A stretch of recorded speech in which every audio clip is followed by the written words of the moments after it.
Grand world దగ్గర అటవీ ప్రాంతంలో టాస్క్ ఫోర్స్ పోలీసుల కూబింగ్, తారసపడిన స్మగ్లర్లు, రాళ్లదాడి, గాలిలోకి ఒక రౌండ్ కాల్పులు, వాహనంతో పాటు 71 ఎర్రచందనం దొంగలు స్వాధీనం, హెరిటేజ్ వాహనంలో ఎర్రచందనం. ఇది ఈరోజు ఉదయం తాజా వార్త. మొత్తానికి స్మగ్లర్లు తెలివైన ఎత్తుగడే వేశారు. హెరిటేజ్ అంటే సీఎం సొంత సంస్థ. ఆ సంస్థ వాహనాల్ని తనిఖీలు చేసే సాహసం ఇటు పోలీసులకు కానీ అటు అటవీ శాఖ అధికారులకు కానీ ఉండదు. సో ఆ పేరు పెట్టేసుకుని అవి హెరిటేజ్ వాహనాలే అన్నట్లుగా ముస్తాబు చేసి వాటిల్లో ఎర్రచందనం తరలిస్తే ఇక ఏడోకా ఉండదు. ఇది ఐడియా. కాకపోతే వాళ్ళు చేసిన తప్పు ఎక్కడా అంటే గతంలో 2015 డిసెంబర్లో కొందరు ఈ ఎత్తుగడ వేశారు, కానీ అడ్డంగా దొరికిపోయారు.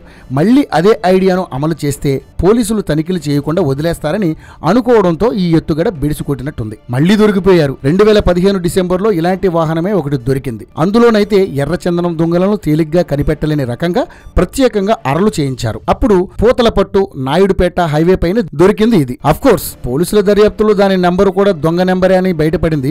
బహుశా ఇప్పుడు దొరికిన బండి నెంబరు కూడా అంతే అయి ఉంటుంది. అయితే దీంతో తేలుతున్నది ఏమిటంటే ఎర్రచందనం స్మగ్లర్లు ఇప్పటికీ నిరంతరాయంగా, నిర్భీతిగా, నిరాటంకంగా సాగుతూనే ఉన్నదని, అప్పుడప్పుడు ఇలా ఒకటో రెండో కేసులు బహిరంగంగా అవుతున్నాయే తప్ప అసలు దందా నడుస్తూనే ఉన్నది.